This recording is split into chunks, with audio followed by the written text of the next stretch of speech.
What is up, everybody? I am Hoops and Hip Hop, and welcome to the 20th episode of the Pokeblock Podcast. Now, as I always say at the beginning of these podcasts, it's crazy that we're on to the 20th episode, but this episode in particular is going to be an interesting one, to say the least, because as you might notice if you are a regular listener of the show, this one is going to go up much later in the day that it's going up than it usually does, and the reason for that is because there was a little bit of a scheduling conflict going on, and that is because today, on Friday, the day that this is going up, there was a 24-hour live stream for Pokemon Sword and Shield. In fact, it is still going on right now.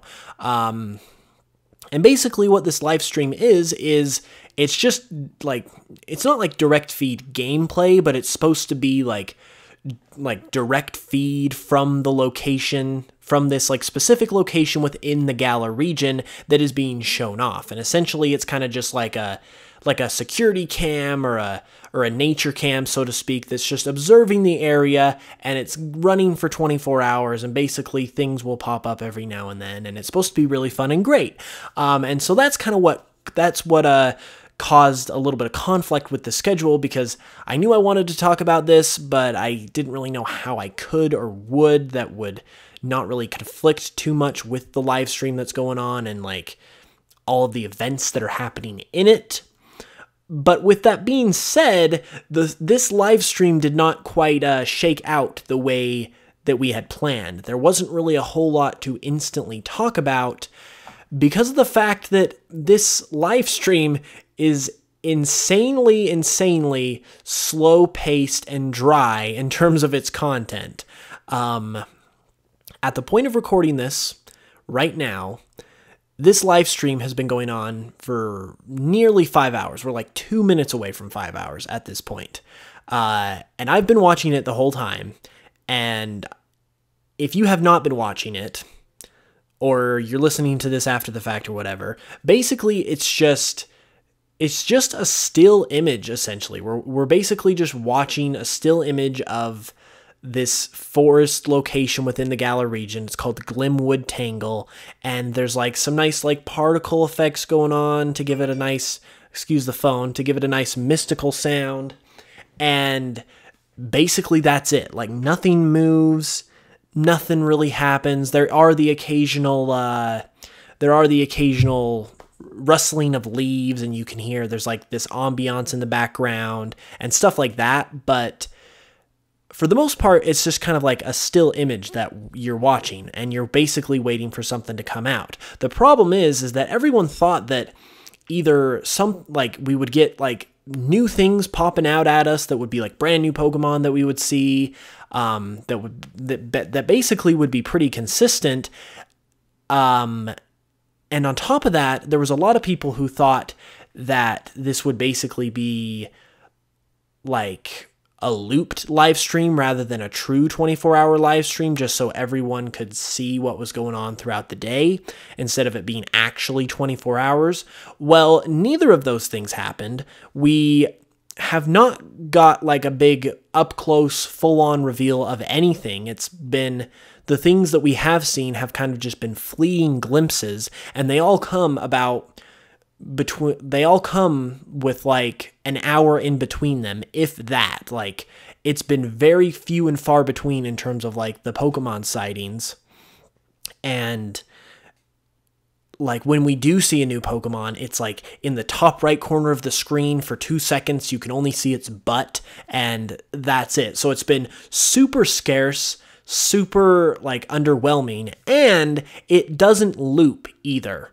So this is actually a legitimate 24-hour, like, constant live stream, which is great for people like me who cover this kind of stuff, because it means I can't just, like, watch the first hour and then move on with my day. I gotta have this on the whole thing. Like, literally, I've got to be, like, paying attention to this for the next 19 hours, because now we're officially to 5 hours. Because I gotta pay attention to what's going on. I gotta know what's going on, and there's plenty of other people who are the same way. And so it's like we're basically kept hostage by this live stream because we gotta be here if something happens, because of course there's bound to be something that's gonna happen, right?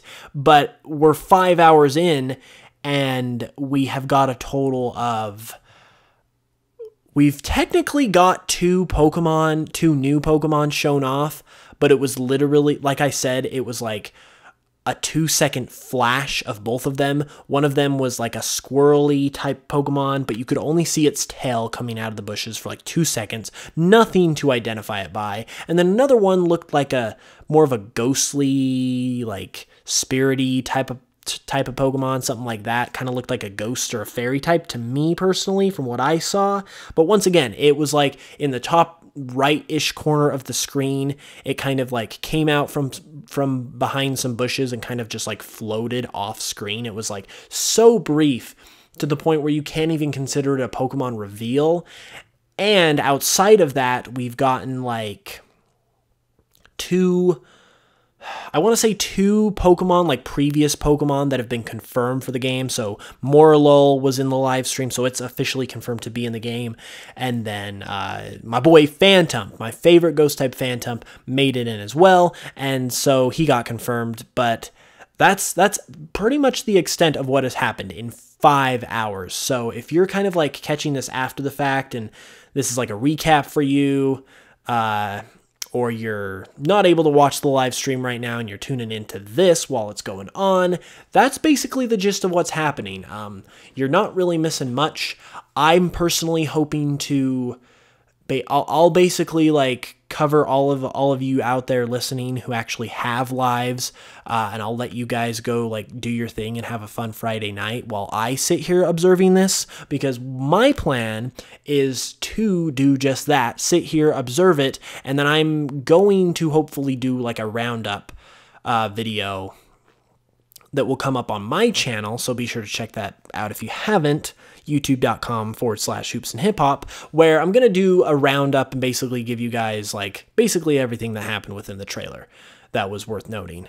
So if you don't feel like you want to sit here for 20 more hours, then please do not, because I got you guys covered. So that is what's going on there.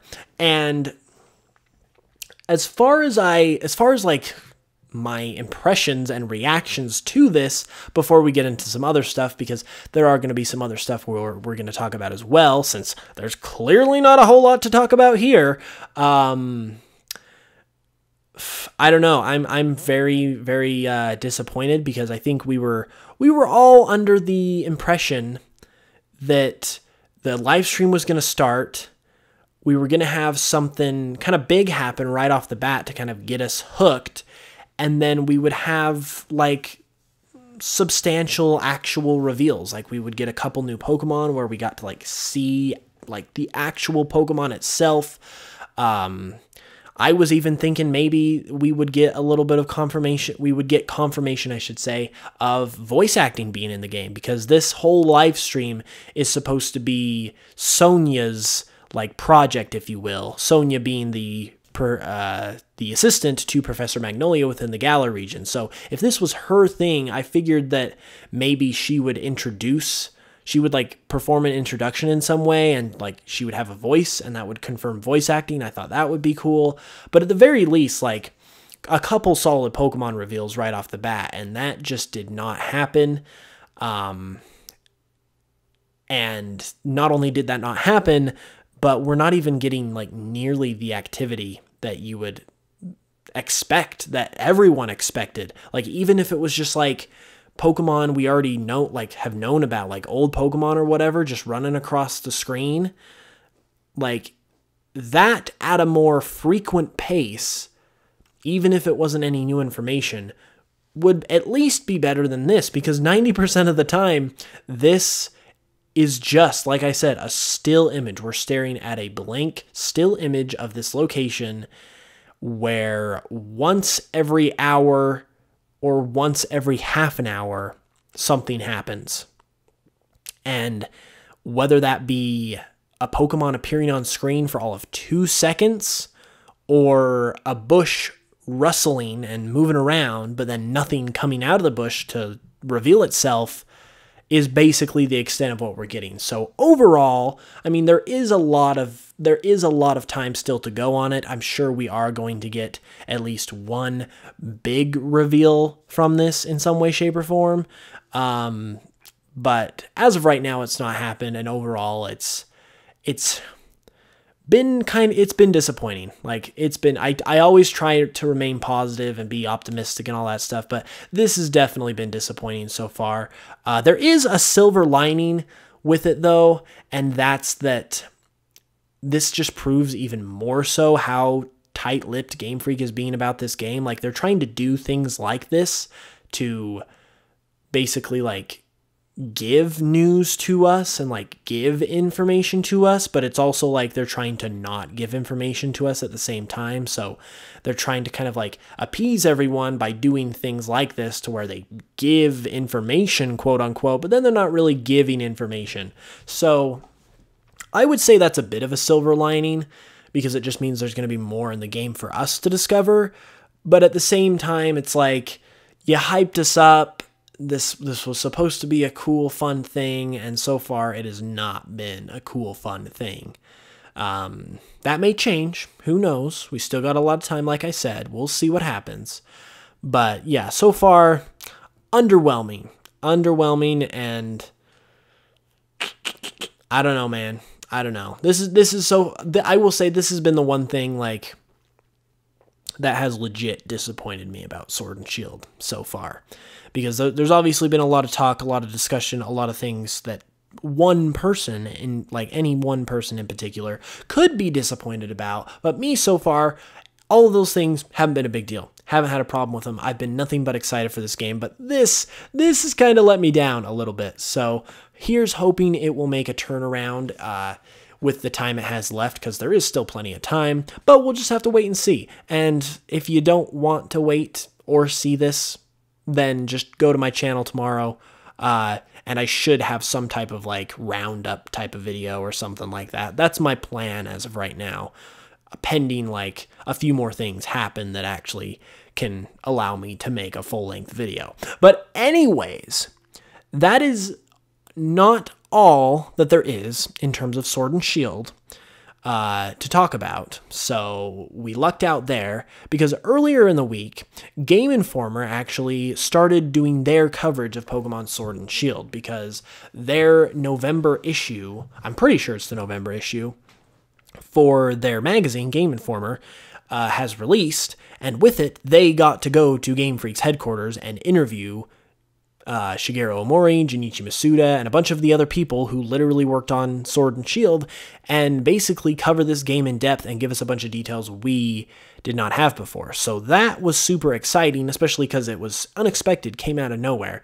And amongst the things that came out, I'm going to go ahead and pull it up right here, because I remember most of it, but I just want to have it here just in case, because it never hurts, you know? It never hurts. Let's see. There's a bunch of really cool concept art here, too, that I would love to show you, but podcasts are an audio thing, not a visual thing, unfortunately. So, anyways, I'll probably go back around to that if we have time, and I can describe it to you. And this stuff, if you want to look at it for yourself, it's just Game Informer's website. This portion of the coverage it's able to be seen without a subscription. You do need a subscription to actually get the magazine, but there is a good chunk of the information that's just on their website. And amongst the different bullet points are that the max raid battles that are in the game are apparently going to be super challenging and difficult, and could be amongst the most challenging things that are, I don't know if it means like in the game or that we've ever seen, but basically they've said that max raid battles are going to be super hard, which is awesome, because it seems like the whole like battling a Dynamax Pokemon is really hard in general. But I think just having some challenge like that in a Pokemon game is going to be really refreshing and a lot of fun, because that's kind of been a point of contention lately, that people thought that the games have been getting too easy, so that will be a lot of fun. The games also have autosave, So basically you don't have to manually save your game anymore like you classically do in Pokemon. However, it's able to be turned off. So you won't have to worry about saving before you encounter a legendary and then battling the legendary and then you accidentally fainting it and then it auto saves after the battle. Like if you don't want that to happen, you can turn that off. So that's kind of just like a nice, obviously convenient quality of life type of thing that doesn't potentially sabotage any of the intricacies that we've come to know from Pokemon. So that's really nice. That's very, very nice. There's also the statement that Pokemon that have been cut from Sword and Shield's regional Pokedex will return in the future, which it was kind of a given because I think like it's not like they're permanently getting rid of the Pokemon that don't make the game. Like they're not canceling them from existence or anything. They're just not featuring in this game. But they obviously, like, their time will come again, and there will be another game that they are more suited for, and they will make it into the game. So that is good to hear as well. HMs are also not in Sword and Shield. This one was pretty obvious, especially because there's the whole Corviknight taxi service, which is obviously a replacement for Fly. Plus, we haven't had HMs in the last two like major games with Let's Go and Sun and Moon, so that was a given, but I guess good to know nonetheless. The experience share is baked, quote-unquote, into the game as well, meaning there's no experience share item. It's Let's Go style, where all of your Pokemon just get experience regardless, which we do not know if this is able to be turned off or not. To me, it kind of sounds like maybe not. However, I think that's fine. I don't think it's a big deal, because essentially what this does is just get rid of grinding. And grinding, while it's like, it's nice to have grinding in the game because it allows you to work hard, and it's like kind of a payoff type thing and makes you feel accomplished once you finally get over that hump that you're trying to get over in any given point of the game. I think it does kind of just make things a little more enjoyable in general without necessarily making it easier. And I feel like if they spike up the difficulty just a little bit to compensate for that, I honestly see no problem with it. When it was in Let's Go Pikachu and Eevee, I thought Let's Go Pikachu and Eevee, even with that feature in the game, was perfectly fine in terms of difficulty. The only thing that made Let's Go Pikachu and Eevee slightly easier than normal was the partner Pokemon, because they were just like buffed to death. They were like super broken. But other than that, like, the game was like satisfactorily challenging. It wasn't hard, but it wasn't like super easy. So I don't think this is going to be as big of a problem as people might make it out to be. But moving on, there is also, this hasn't been outright confirmed because it was kind of, it was a little more, let's say, hinted at as opposed to outright stated.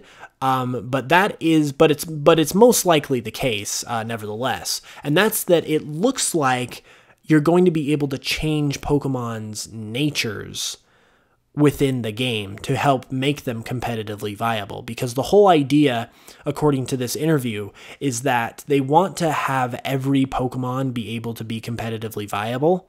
So basically, if you have a Pokemon that you're really attached to, whether it be the starter Pokemon that you use throughout the game, or a Pokemon that you're transferring over from another game that you have like an attachment to, they want you to be able to use those Pokemon competitively, just because right now, the way the competitive scene is, there's like a handful, like literally a handful, maybe 20, 30, 40, whatever it is, Pokemon that are actually you can use competitively, and the rest just aren't up to snuff. And a lot of that has to do with natures, because natures affect the stats of the Pokemon. So if you can like give your Pokemon a nature that it needs to be competitive, like without having to breed or having to like replace the Pokemon that actually has some meaning to you, I think that's amazing. That's a huge improvement. And basically it's just making like getting into competitive Pokemon a lot easier, because right now, like the competitive side, just like the battles themselves, they're a whole other thing in and of themselves. Like, there's so many different strategies and stuff that you need to learn. So like that definitely takes, like, that's definitely something you have to get used to. You have to like practice, just as with anything else. But to even get into the competitive scene, to even get into that point, to the point where you can like start to learn the strategies and how like competitive battling works, like you have to be able to like get a team that can even like compete in the first place. And that's a whole nother game in and of itself. So with this, they're basically kind of like removing that little like game, that little prerequisite, so to speak, which I think is really good because while there is some value to it, it's just going to make things more accessible, which is never ever a bad thing. And then the biggest thing that came out of this Game Informer coverage was initially the fact that there were going to be 18 gyms in Pokemon Sword and Shield, which initially sounded crazy. And according to Shigeru Omori, these gyms were going to be separated into major and minor leagues, where kind of like in like sports leagues, because the gyms of the Galar region and the Galar League in general is kind of emulating that whole sports vibe. So according to what Game Informer stated, there were going to be 18 gyms in the game, and they were going to be split up into major and minor leagues.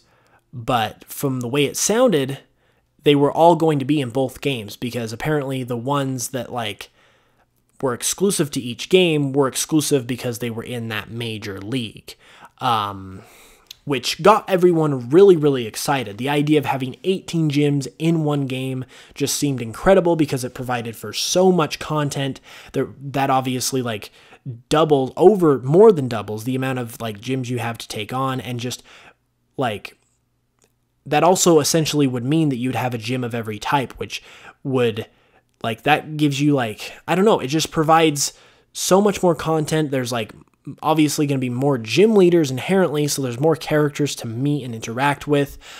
We would finally get that dark type gym that everyone's been wanting forever. So there was so much to be excited about with this statement. However, the Pokemon Company came out and clarified after this that there are not actually 18 gyms in Sword and Shield. And apparently this quote, or like the statement that this came from, was kind of mixed up in translation. And so the original quote here, I'm going to go ahead and read this right from Game Informer's website. The original quote from Shigeru Omori stated that from a gameplay and experience perspective, there will be certain gym leaders that will be different depending on which version you've played. In terms of the setting itself, the background of the background to the story. Oh my gosh, I can't read. I'm going to start over. So from an actual gameplay and experience perspective, there will be certain gym leaders that will be different depending on which version you've played. In terms of the setting itself, the background to the story is that there's this Japanese style J1 and J2, like minor league and major league kind of concept. There are 18 different types of gyms in the story, and depending on the versions, which gyms are in the minor league versus which gyms are in the major league are different. For example, in Sword, the fighting type gym will be in the major league, but in Shield, the ghost type. The idea is that every year the Galar region is playing, and which gyms make it into the minor league versus the major league changes. Of course, as always, there's a difference in the kinds of Pokemon you can encounter. Yeah, so basically this said that there are 18 different types of gyms. Like it did state that there's 18 gyms, and it said which are in the minor, which are in the major changes. But the key thing that kind of got lost is that statement that said it's in the story. Like there are 18 different types of gyms in the story. So based on the way it sounds after this clarification, it doesn't seem like it does seem like there are 18 gyms, but there aren't 18 gyms that you will be able to battle. You'll still only be able to battle 8 gyms, just as you always did, but those other gyms that are in the minor league, those will basically contribute to the story as opposed to being able to be challenged. So it seems like it's kind of like there's not outright not 18 gyms in the game, because frankly we already knew there was going to be more than 8 gyms because there was exclusive gyms, and we knew that you had to beat 8 gyms to make it into the league. So we knew that there was more than 8 just because of that. And based on this clarification, it does sound like there are still 18 gyms, but the 10 that are in the minor league, you are not able to battle, and instead it sounds like they are going to, quote, contribute to the background setting of the story. So you'll only be able to battle 8. There will still be 18, but the rest will contribute to the story in the background as opposed to being able to be battled, which... So all in all, that was like, it was basically like half true, half false. I still think it's cool that it sounds like there's apparently 18 gyms, because as I said, that still means 18 gym leaders. That still means potentially characters that you can interact with and we can meet. And because of the statement that it's going to contribute to the background setting of the story, that kind of tells me that there could be some good things in terms of plot, because people have always wanted gym leaders and Elite Four members to be more involved with the story, because it kind of is unrealistic that this evil team would be going on a rampage throughout any given Pokemon region, and the most powerful trainers in the region, being the gym leaders and the Elite Four, would basically just like ignore it, not even care, and like leave it up to like a 10-year-old kid to save the world, basically. So because of that, people have always wanted the gym leaders and the Elite Four to be a part of the story, and it sounds like that's what's going to happen. So even though we might not be able to challenge them, it still seems like we're going to be able to, they're still going to be a part of the game in some way. There's still going to be 18 gym leaders that will contribute in one way or another, even if it's not in terms of being able to battle them. And yeah, I mean, that definitely is disappointing. Obviously, the idea of being able to battle 18 gyms in one game, incredible. That would be amazing. But I think also at the same time, there was a sense that it might have been a little bit too good to be true. And also the fact that it seems like they're still there and are going to contribute in some way, I think is still exciting nonetheless. So I'm still looking forward to it regardless. I'm still really excited to see how the whole gym dynamic works into the story, because that's not a thing that's happened a whole lot, as I said. But overall, yes, I'm very excited. And with that being said, we're basically out of time at this point. I do recommend, as I mentioned, we didn't quite get to the concept art. I know you guys probably were really looking forward to me describing the pictures to you, but if you want to check that out yourself, you can go to the GameInformer.com website, and they're just there available to be looked at. You don't have to have a subscription or anything, and they're really cool, so I definitely recommend checking that out. But with that being said, this is going to be it for the 20th episode of the Pokeblock Podcast. Thank you all for bearing with me in this kind of strange, crazy episode. Thank you for dealing with the fact that it had to be uploaded later. I really appreciate your guys' patience and understanding. Today was just kind of a weird, like, crazy day with the live stream existing, but then the live stream going the way it did, and it was just a big old mess. But nevertheless, I felt like this was a pretty good episode, pretty good topic of discussion, so I really hope you guys enjoyed it. Be sure to like, follow wherever you're listening if you do. The podcast is available Spotify, iTunes, YouTube. Just make sure to follow wherever you're at, support the show. Follow me as well on basically every social media, Hoops and Hip Hop. Like I said, you can check my channel out for more coverage, and that's basically it. So I will be back next Friday, as always, with another episode. We'll talk more about this stuff and ultimately what comes of it as this live stream continues to develop.